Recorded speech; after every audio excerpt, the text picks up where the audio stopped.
নমস্কার।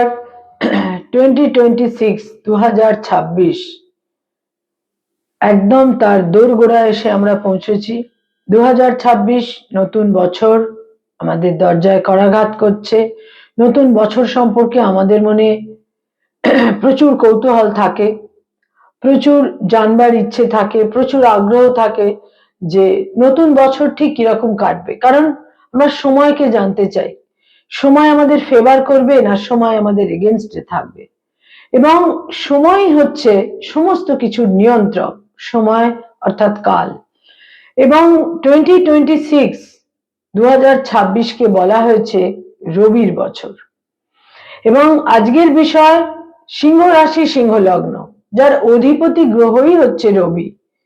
2026 সিংহ রাশি সিংহ লগ্নের জাতক জাতিকাদের ঠিক কিরকম কাটতে চলেছে, সময় কতটা তাদের ফেভার করছে বা সময়ের কতটা তাদের এগেনস্টে থাকছে। সাইন লিও, ন্যাচারাল জোডিয়াকের যেটা পঞ্চম ঘর বা 5th হাউস। 2026 সিংহ রাশি সিংহ লগ্নের জাতক জাতিকাদের জন্য একটা খুব মিক্সড, কিছুটা মিশ্র আমি বলবো, একটা সময়ের ফ্লেভার কিন্তু তাদের জন্য এনে দেবে।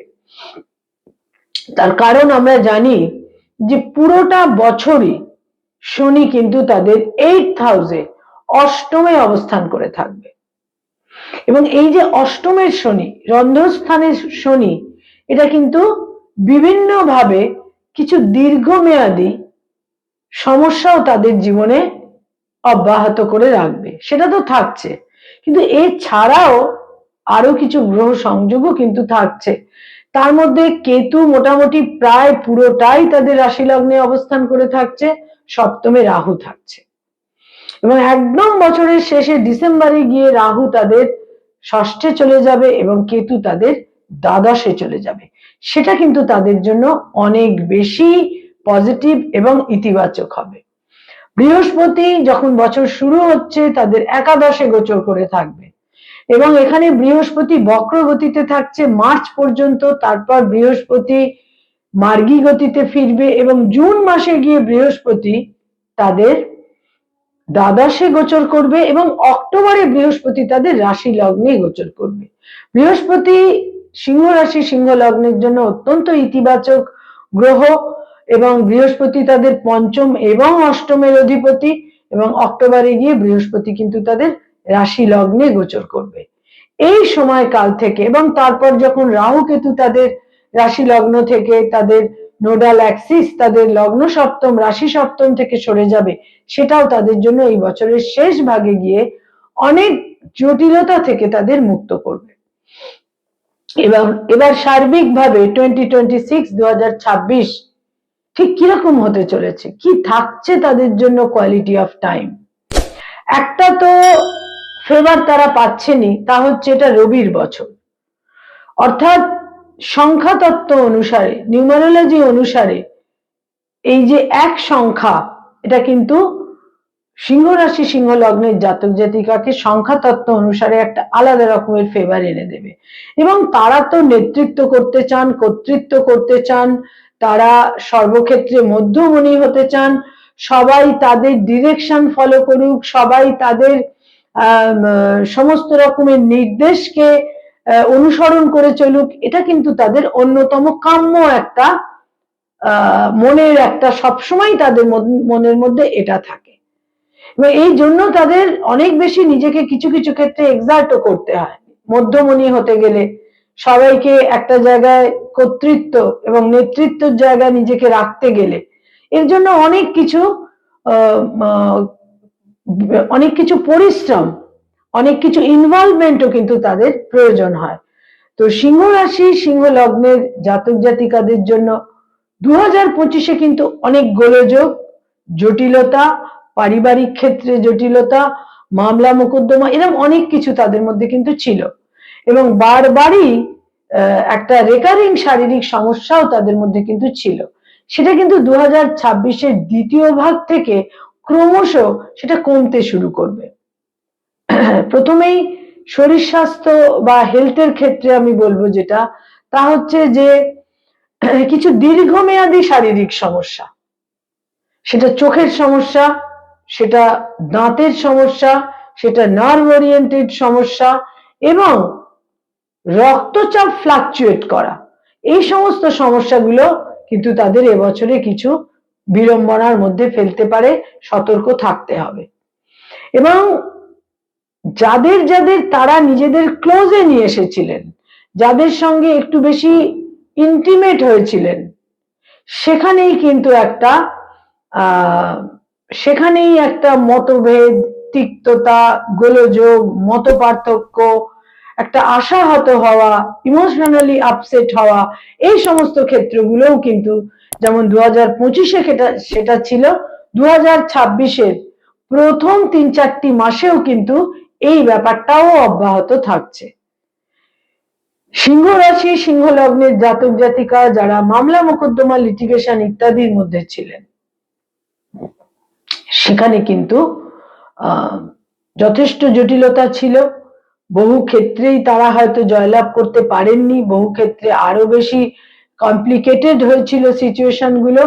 কিন্তু এই বছরের মার্চ, এপ্রিল, মে, জুন এই সমস্ত ক্ষেত্রে একটা স্বস্তির নিঃশ্বাস ফেলার ক্ষেত্র কিন্তু তাদের জন্য তৈরি হচ্ছে এবং কোনো মতেই নতুন করে মামলা মোকদ্দমায় জড়িয়ে পড়া একেবারেই তাদের কিন্তু উচিত হবে না।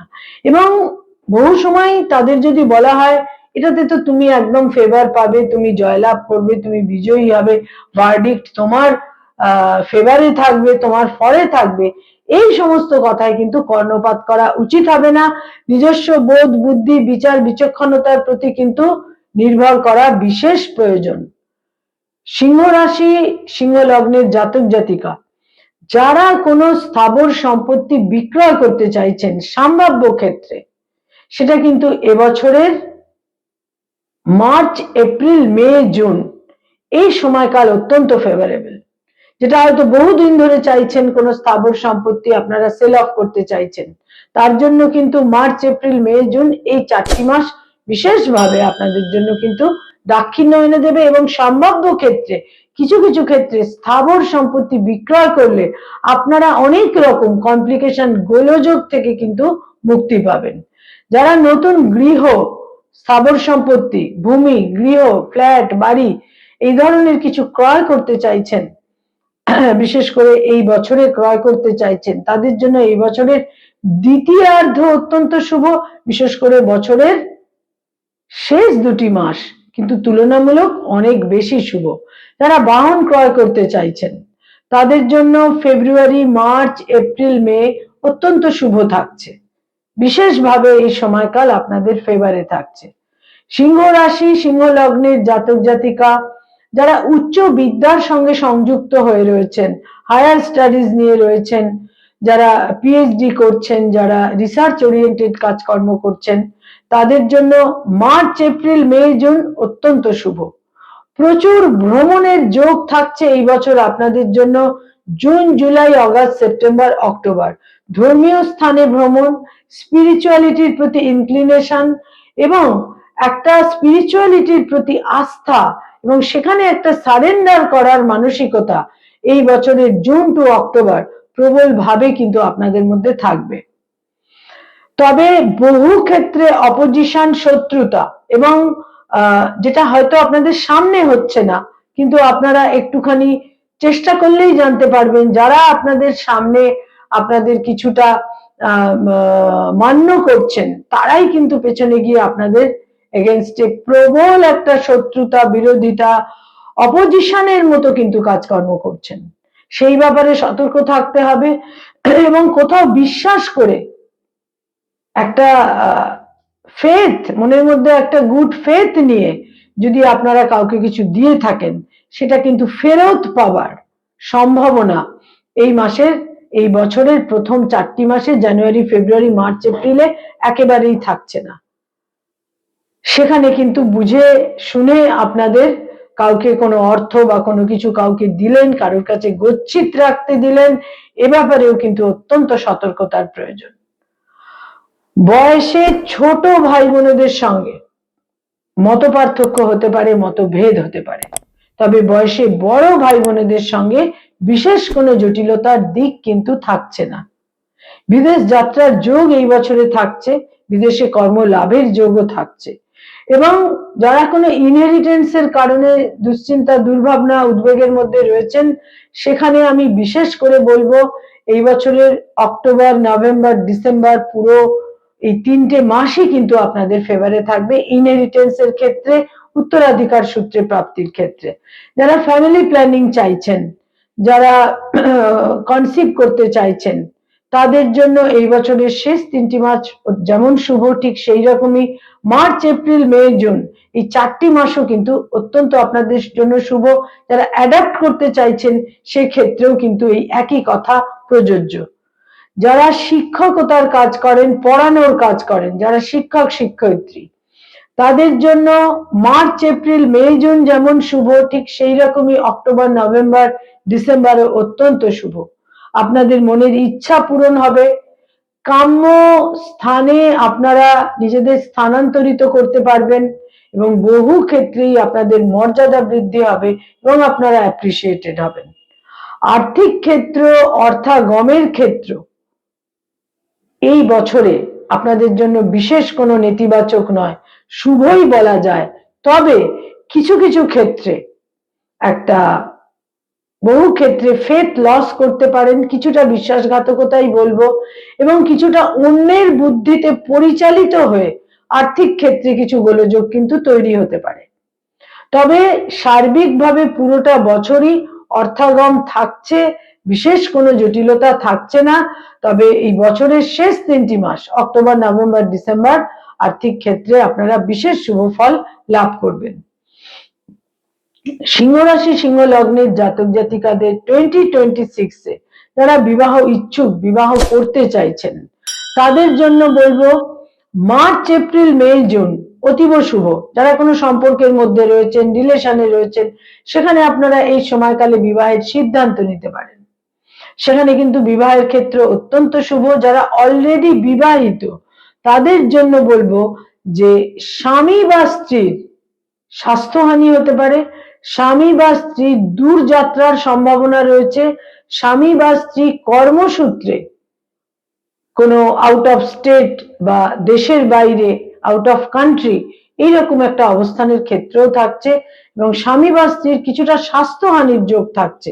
সে ব্যাপারেও কিন্তু কিছুটা আপনাদের সতর্ক ইত্যাদি থাকতে হবে। সিংহ রাশি, সিংহ লগ্নের জাতক জাতিকাদের ক্ষেত্রে, বিশেষ করে মায়ের ক্ষেত্রে আমি বলবো যে এই 2026-এর June, July, August, September, October মায়ের সঙ্গে সম্পর্কে উন্নতি, মায়ের সাফল্য, মায়ের ফেভার পাবেন এবং মাতৃস্থানীয় ব্যক্তির কোনো পার্টিকুলার বিশেষ ফেভার আপনাদের স্থাবর সম্পত্তির ক্ষেত্রে লাভবান করতে সহায়ক হবে। এবং পিতার ক্ষেত্রে বিশেষ করে বলবো যে এপ্রিল, মে, জুন পিতা বা পিতৃস্থানীয় ব্যক্তির সান্নিধ্য, একটা ব্লেসিংস ইত্যাদি আপনারা অতি অবশ্যই পাবেন। তবে কিছু ক্ষেত্রে যেটা আপনাদের খুব সতর্ক থাকতে হবে সেটা হচ্ছে, যেহেতু রাশি লগ্নে কেতু অবস্থান করে থাকবে এবং সেখানে রবি এসে গোচর করবে অগাস্ট মাসে, অগাস্ট মাসের মধ্যভাগ থেকে সেপ্টেম্বর মাসের মধ্যভাগ পর্যন্ত, 2026-এর অগাস্টের মধ্যভাগ থেকে সেপ্টেম্বরের মধ্যভাগ আপনাদের অত্যন্ত সতর্ক থাকতে হবে। স্বাস্থ্যহানি হতে পারে, মর্যাদা হানি হতে পারে, পিতার স্বাস্থ্যহানি হতে পারে এবং প্রবলভাবে একটা বিশ্বাসঘাতকতার, যেখানে আপনারা বিশ্বাস করেছিলেন, এই সমস্ত ক্ষেত্রে কিন্তু একটা নেতিবাচক সম্ভাবনা থাকছে অগাস্ট মিড থেকে সেপ্টেম্বর মিড পর্যন্ত। সিংহ রাশি, সিংহ লগ্নের জাতক জাতিকাদের জন্য 2026 পুরোটা বছরই আপনারা রুবি বা চুনি এবং রেড কোরাল বা লাল প্রবাল ধারণ করে থাকুন, বিভিন্ন ভাবে শুভ ফল পাবেন। তবে কোনো স্থাবর সম্পত্তি ক্রয় করার আগে বা বিক্রয় করার আগে নানা রকম ভাবে কাগজপত্র, ডকুমেন্টস ইত্যাদির ব্যাপারে প্রপার একটা সার্চিং, ইনভেস্টিগেশন বিশেষভাবে কিন্তু আপনাদের জন্য প্রয়োজন থাকছে। ওভারঅল শুভ।